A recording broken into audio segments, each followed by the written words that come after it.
Wasabi, welcome back to the channel. Got a battle on the mines map with Crazib from Ducky Clan. He's in the LT-432. This is one of the premium light tanks in the game. One of the best premium light tanks. Bouncy turrets and low profile. Anyway, favoured starting position on the north spawn for this map. Gives you a slight advantage getting to the hill. It's been changed a little bit from the recent patch, but reach the hill first before the other tanks. Just managed to get one shot into the enemy light tank. Now he's got a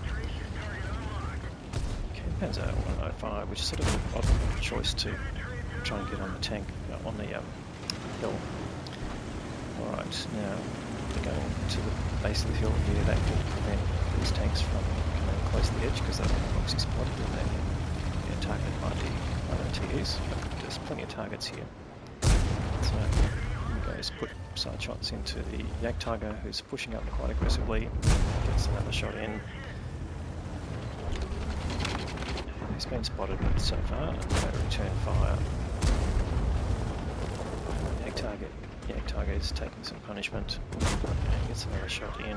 Don't think he'll last all that much longer if he continues to ignore being targeted here. Now he's found a Caliban. Putting shots into him. Get another shot into this Yak Tiger. Yes, he does. Gets the kill. So fairly rapid succession. The enemy's lost 3 tanks. Caliban in a good position here in terms of proxying crazib, but to see how he deals with that. Certainly there's no one there to shoot back at him, so pretty safe at the moment. And I guess one other feature of this game is there's no arty. So, alright, so it looks like they're picking up the lower positions on the hill, so you can target these TDs. And, there's a Jedi 46 sitting right at the back. That's a bit of a funny position. I could send a shot there, but couldn't quite tell if that landed or not. Didn't see a splash, but I'll have to see at the end of the game if any of these blind shots turn out. Some blind shots coming in back again, which is fair enough. Of course, they know that the enemy tanks will be sitting up here. They've lost the hill. So crazy deciding to change the angles a bit, try and target some of these tanks that are trying to push up here and aiming towards the other side. So here we go, a nice side shot into the Renegade. Again, he's spotted, so they know where he is, but not much they can do about him. They're able to face the tanks up ahead. There we go.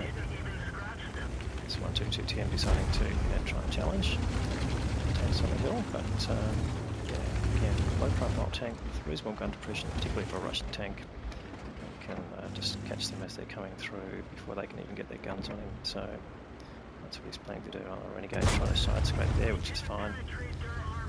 And that shot then fails to penetrate. But that's what you can do with light tank, is relocate once you know that you're being ineffective in that position. And that's what crazib is trying to do right here. At least he's got these tanks distracted. They can, their own team can now get them sideways if they need to.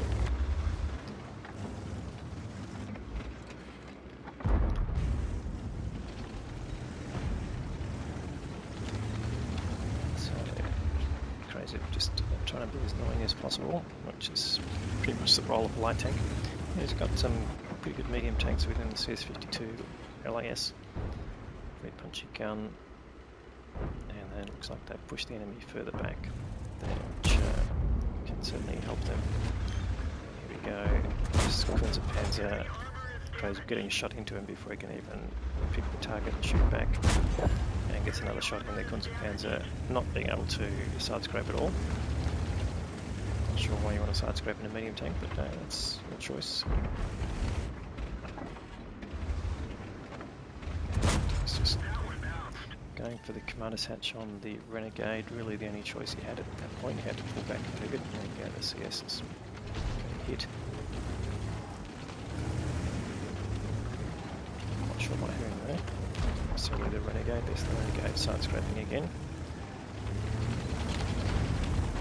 So clearly being challenged by these tanks on the hill. And finally their team manages to get rid of the 122 TM. That's a good get.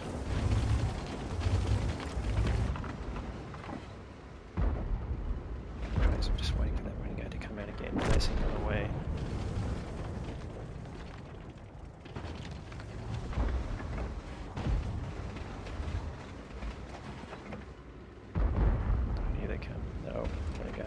Much of a target. So he's looking for the commander's hatch, and there you go.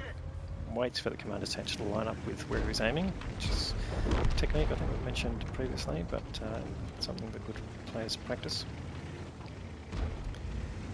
As you're aiming to not be in a bloom when you're trying to fire, because you're not moving your gun, so you line up where you think they're going to come through, and as soon as they pass through that point, this is all down to your reaction times.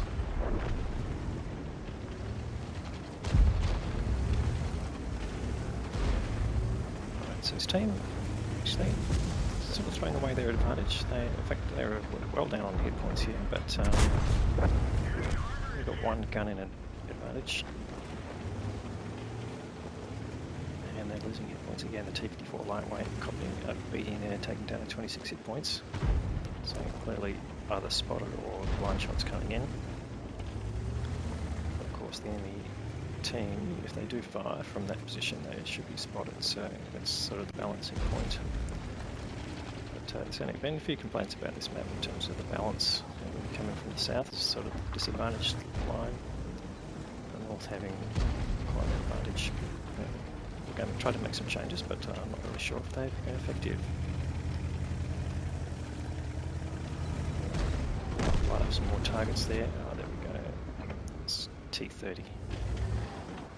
So the gun you don't want to copy anything from, and he's hiding well behind hard cover. Crazib using this dead tank here to his advantage, that really covers his hull quite nicely, and still allows him to spot this Leggero in the open. He's not going to stay there much longer, and although Crazib doesn't get the kill, he does certainly get some damage out of it. G-Saw running away, but taking hit after hit, and Ferdinand coming out in the open also pays the price for coming up too far. Crazib now getting boxing spotted again, I think. So can they catch this G-Saw pushing up? Now they're 2 down now, although they pulled back the hit point disadvantage a little bit. So Crazib coming up here to try and protect the cap area. That G-Saw taking out the T-54 lightweight, or didn't take much, he only had 26 hit points. So Crazib been getting spotted again, but no one really to challenge him right now.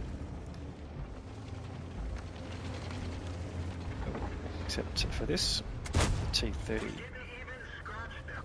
comes up to the hill and puts a shot in which bounces, but again, doesn't want to get in the way of the gun there if he can at all possible. Snaps a shot into the T-30 while he's back up his mine heavy fires. He does take a hit from the E-75 TS, but he's still got quite a few hit points up his sleeve. It's one of the advantages of this stage of the game. We're really only just roughly halfway through. Can get some damage, or he really wants to attempt a shot at these tanks here and get them to bounce off his turret or miss completely. Doesn't want them to come up.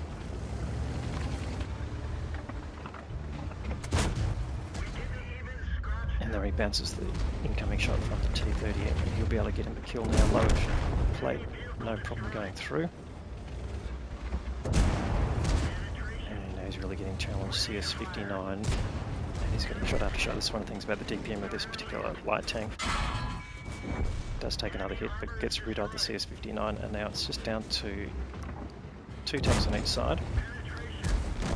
E-75 gets taken out. Great cooperation there from the CS-52 LAS, who's managed to stay alive even with a minimal number of hit points. And now it's just the Nudes 14-5. This last scene you can see on the mini-map just slightly to the north. Obviously trying to take up a position if they try and get to the edge of the map and shoot down at him. So it's the CS-52 to take the lookout, but okay, they've spotted the UDES. And what's crazib going to be able to do? He can exit the hill down the side here and sneak around behind. It is pretty dangerous though. Plenty of players have killed themselves hopping up the hill here. There is a path you can follow.